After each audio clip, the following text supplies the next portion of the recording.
শুভ ৰাতিপুৱা আশা কৰো সকলোৱে ভালে আছে।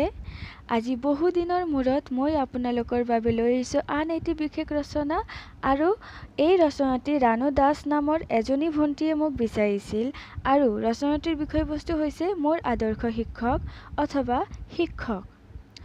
বোলক পলম নকৰাকৈ আমি ৰচনাটিলৈ আগবাঢ়ো আৰু ৰচনাটি লিখিবলৈ প্ৰথমতে আমি লিখিম আৰম্ভণি হেডলাইন হিচাপে। পিছলৈ আমি লিখিম আদৰ্শ শিক্ষক। জ্ঞানৰ পথত পোহৰক পথ প্ৰদৰ্শক। এজন আদৰ্শ শিক্ষক হৈছে প্ৰেৰণা, জ্ঞান আৰু প্ৰজ্ঞাৰ পোহৰ। তেওঁলোকৰ প্ৰভাৱে শ্ৰেণীকোঠাক অতিক্ৰম কৰি কেৱল শৈক্ষিক কৃতিত্বই নহয়, চৰিত্ৰ বিকাশ কৰে। এজন আদৰ্শ শিক্ষকৰ গুণ তথা বৈশিষ্ট্যসমূহে ছাত্ৰ-ছাত্ৰীৰ মন আৰু হৃদয়ত এক স্থায়ী ছাপৰ সৃষ্টি কৰে। নেক্সট হেডলাইন শিক্ষকৰ প্ৰতি আকৰ্ষণ। এজন আদৰ্শ শিক্ষকৰ মূলতে আছে পাঠদানৰ প্ৰতি এক অলংকৃত আবেগ।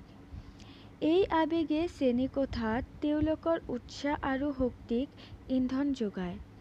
প্ৰতিটো পাঠক এক আকৰ্ষণীয় আৰু জ্ঞানদায়ক অভিজ্ঞতা কৰি তোলে। তেওঁলোক লৌকিক বিষয়বোৰকো মনোমোহা কৰি এটি আখ্যানলৈ ৰূপান্তৰিত কৰি ছাত্ৰ-ছাত্ৰীৰ মনত কৌতূহল জগাই শিক্ষণৰ প্ৰতি প্ৰকৃত প্ৰেম গঢ়ি তোলাৰ উল্লেখযোগ্য ক্ষমতা ৰাখে।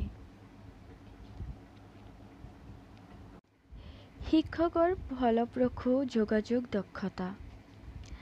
এজন আদৰ্শ শিক্ষকৰ যোগাযোগৰ দক্ষতা নিৰ্দোষ। শিক্ষকে জটিল ধাৰণাসমূহ স্পষ্টভাৱে উল্লেখ কৰে যাতে ছাত্ৰ-ছাত্ৰীয়ে অতি সহজে বুজি পায়।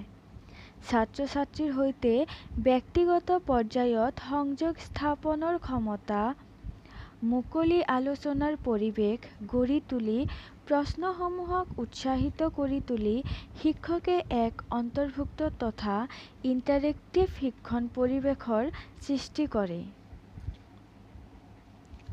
ধৈৰ্য তথা সহানুভূতি।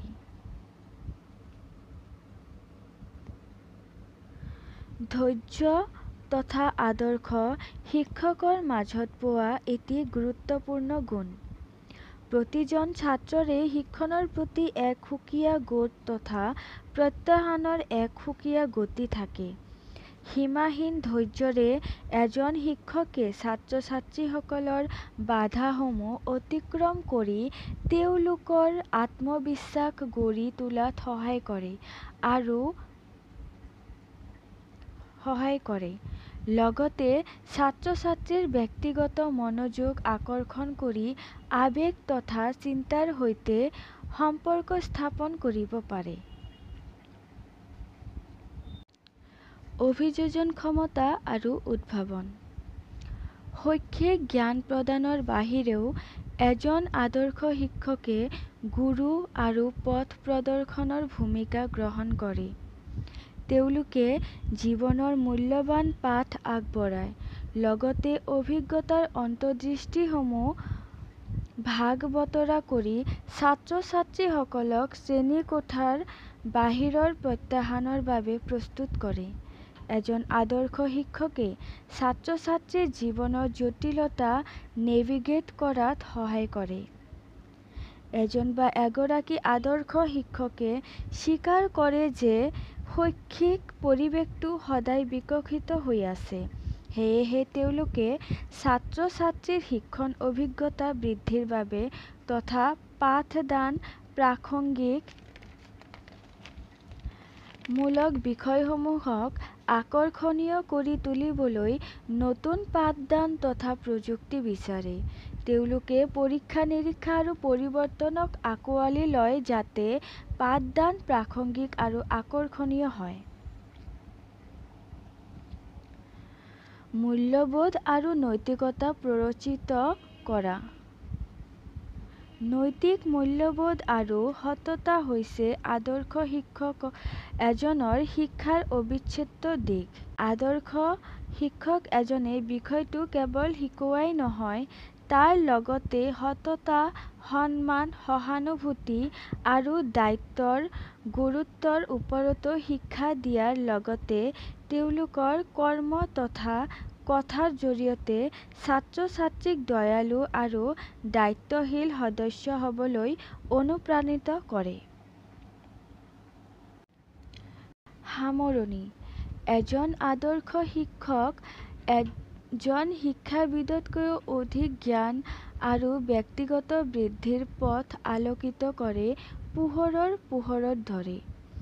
তেওঁলোকৰ আবেগ, যোগাযোগ দক্ষতা, ধৈৰ্য, অভিযোজন ক্ষমতা, মেণ্টৰশ্বিপ তথা মূল্যবোধে সামূহিকভাৱে তেওঁলোকৰ মহানতাক সংজ্ঞায়িত কৰে। এজন আদৰ্শ শিক্ষকৰ প্ৰভাৱ অসীম, কিয়নো ইহঁতে প্ৰজন্মৰ মন চৰিত্ৰ গঢ় দিয়ে, পৃথিৱীত এক অমিলন চিন ৰাখে। গতিকে আমি শিক্ষকসকলক উদযাপন আৰু সন্মান জনোৱাৰ লগতে আমি নিজৰ শিক্ষণ বৃদ্ধিৰ যাত্ৰাত আদৰ্শ শিক্ষকৰ গুণসমূহক লালন-পালনৰ লগতে মূৰ্ত ৰূপ দিবলৈ যত্ন কৰোঁ। আজিৰ ভিডিঅ'টো ইয়াতেই সমাপ্ত পৰিল। ৰচনাটো যদি আপোনালোকৰ ভাল লাগে তেন্তে নিশ্চয় আপোনালোকৰ বন্ধু-বান্ধৱীৰ লগত শ্বেয়াৰ কৰিব আৰু মোক কমেণ্ট বক্সত জনাব যে আপোনালোকৰ কোনটো বিষয়ৰ ওপৰত ৰচনা লাগে। ধন্যবাদ।